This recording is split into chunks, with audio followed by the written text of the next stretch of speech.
आइए बग्गा साहब का किया जाए स्वागत। हमारे साथ जुड़ चुके हैं अंतर्राष्ट्रीय बाजारों के जाने माने विशेषज्ञ बग्गा साहब। सुप्रभात, स्वागत है आपका। यूरोपियन यूनियन की तो किस्मत खुल गई, हो गई डील 15% पे। ये समझाए किस्मत किसकी खुली, उनकी या अमेरिका की? अमेरिका की। अनिल जी देखिए, 15% डिस्काउंटेड था मार्केट में। तो यूरोपियन फ्यूचर्स देखें तो 1% ऊपर है, अमेरिकन फ्यूचर आधे परसेंट तक ऊपर है। तो डिस्काउंटेड था। बट अगर आप डील देखें, अमेरिकन गुड्स 0% टैरिफ पे जाएंगे। तो वो यूरोप पूरा खोल रहे हैं अमेरिकन गुड्स के लिए। दूसरा, यूरोपियन गुड्स पे 15% लगेगा। जो वो भयभीत थे कि ऑटो पे, कारों पे जो 25% था वो 15 पे आ गया, वो अच्छा रहा। अब यूरोप की समझ ये थी कि मेटल्स भी 15 पे आते हैं, बट ट्रंप ने फिर कहा नहीं, जो स्टील और एल्यूमिनियम है वो 25 पर ही रहेगा, और कॉपर 50 पे, सॉरी 50 पे रहेगा, और कॉपर भी 50 पे रहेगा। तो ये थोड़ा सा अभी सोचना पड़ेगा, देखना पड़ेगा fine print. But overall market ने राहत की सांस ये ली कि प्रिडिक्टेबिलिटी और स्टेबिलिटी आती है। अभी तक मार्केट यही हाथ जोड़े थे, एक नंबर तो दे दो, एटलीस्ट एक नंबर दे दो, ताकि हम आगे फिर प्लानिंग कर सकें। कंपनियां जिन्होंने नई फैक्ट्रियां लगानी है, या डील होना है, मर्जर एक्विजिशन करने हैं, या फिर नए मार्केट एंटर करने हैं, एटलीस्ट हमें थोड़ा क्लैरिटी उसमें आ जाए। दूसरा बड़ी बात जो है, $750 बिलियन यूरोप इन्वेस्ट करेगा अमेरिका में। अब ये पिछले हफ्ते जापान की भी बात हुई थी, 600 बिलियन। और फिर ट्रंप के एडमिनिस्ट्रेशन के लोग कहने लगे कि इसमें से जो मुनाफा होगा वो 90% अमेरिका लेगा, 10% जापान को जाएगा। तो ये अगर एक तरफा इस तरह का इन्वेस्टमेंट हुआ, तो वो देखना पड़ेगा। 27 देशों का समूह है यूरोपियन यूनियन, एक देश नहीं है। तो आपको 27 पार्लियामेंट में से इसको पारित करवाना है। तो इसलिए म्यूटेड रिएक्शन है, इतना जबरदस्त रिएक्शन नहीं है। कल काफी एक रिलीफ जरूर आया था, और हमें लगा था कि आज across the board risk asset बढ़ने चाहिए, बट वो दिख नहीं रहा। तो यही दिखा रहा है कि ओवरऑल डिस्काउंटेड था, और ओवरऑल एक तरफा ये हुआ है करार। बग्गा साहब, ये भेदभाव वाला बर्ताव ट्रंप साहब का चीन के साथ ही क्यों? सबके लिए तो डेडलाइन है 1 अगस्त की, और उनके वाणिज्य मंत्री ने कल बोला भी कि डेडलाइन आगे नहीं बढ़ेगी, बिल्कुल भी कोई आप उम्मीद ना रखें। और सिर्फ चीन के लिए 12 अगस्त, ऐसा क्यों? और क्या लग रहा है कि डील हो जाएगी चीन के साथ?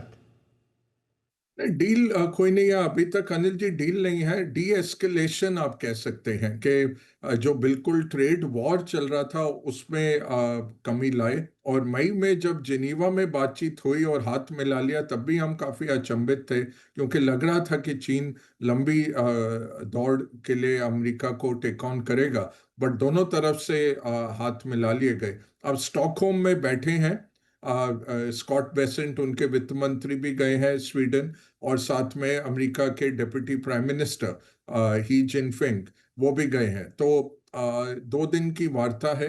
उससे पहले ही कह दिया कि 90 दिन का डेडलाइन हटता है। इसमें सबसे अहम बात क्या है अनिल जी, और जो अभी पता नहीं, इतनी निकल के नहीं आई, बट कल तक इसका खुलासा हो जाएगा।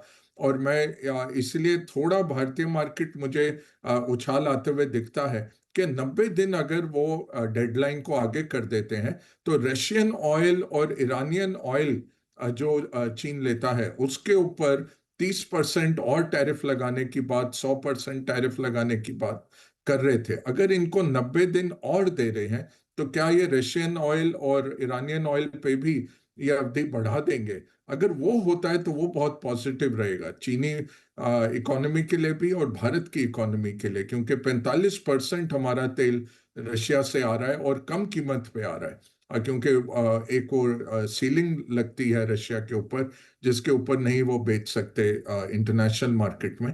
तो ओवरऑल ये कल देखना पड़ेगा अनिल जी। अगर कुछ करार हो जाता है यूरोपियन ये ईरानियन और रशियन तेल पे, तो वो बहुत पॉजिटिव रहेगा भारत के लिए भी।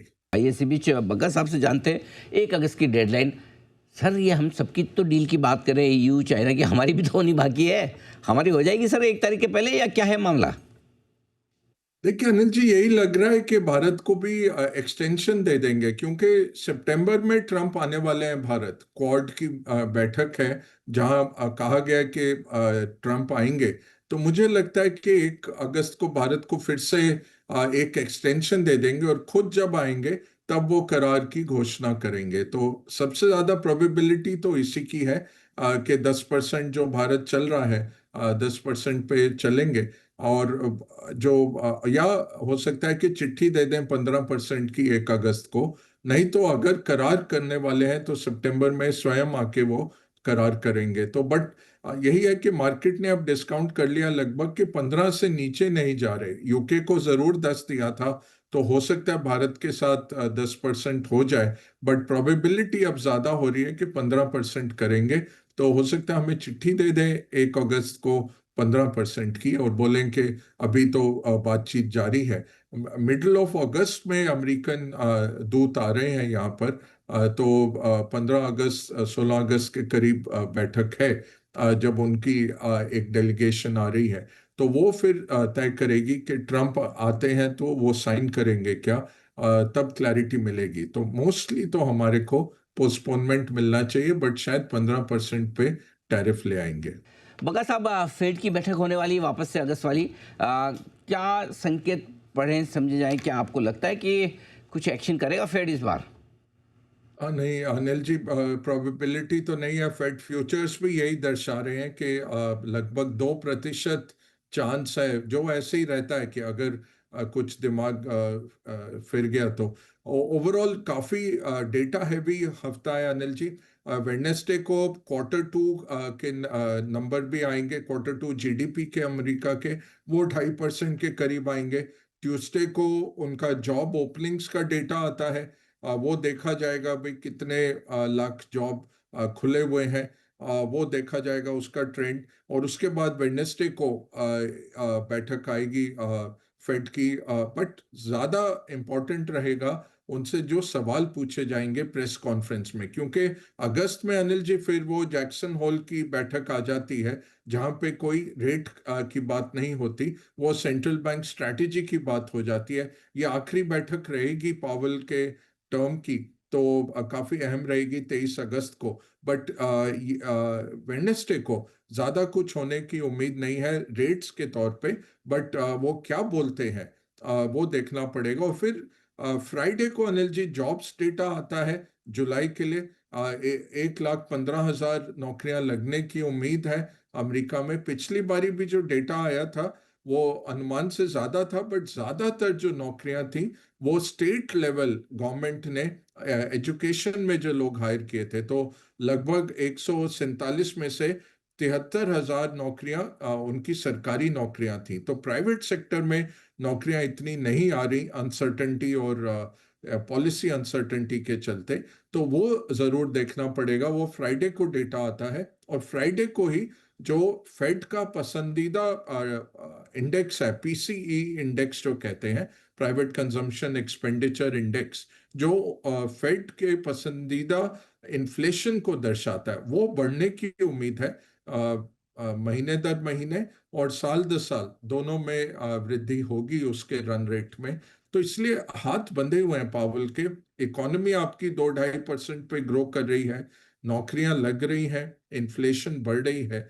और इन्फ्लेशन तब बढ़ी है जबकि एनर्जी कॉस्ट काफी गिर गया है, तेल की कीमत काफी नीचे आई है, और पंप पे जो प्राइस दे रहा है अमेरिकन उपभोक्ता वो काफी कम हुई है। उसके बावजूद इन्फ्लेशन बढ़ रही है, जबकि फ्लो थ्रू नहीं हुआ अभी तक टैरिफ का पूरा।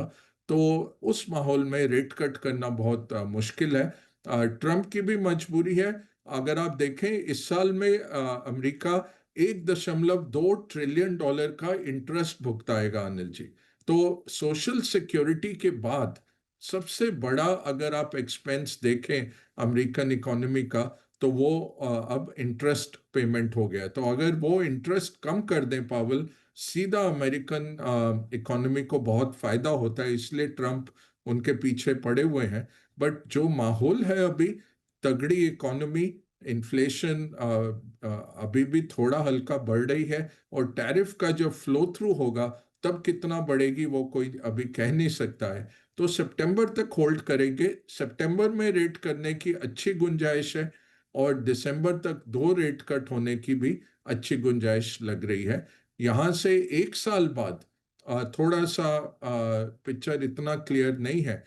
2 से 4 रेट कट अगले जुलाई तक हो जाने की उम्मीद है। बट जिस तरह से तंदुरुस्त है अमेरिकन इकोनॉमी, रेट कट कर पाना अभी तो बहुत मुश्किल है।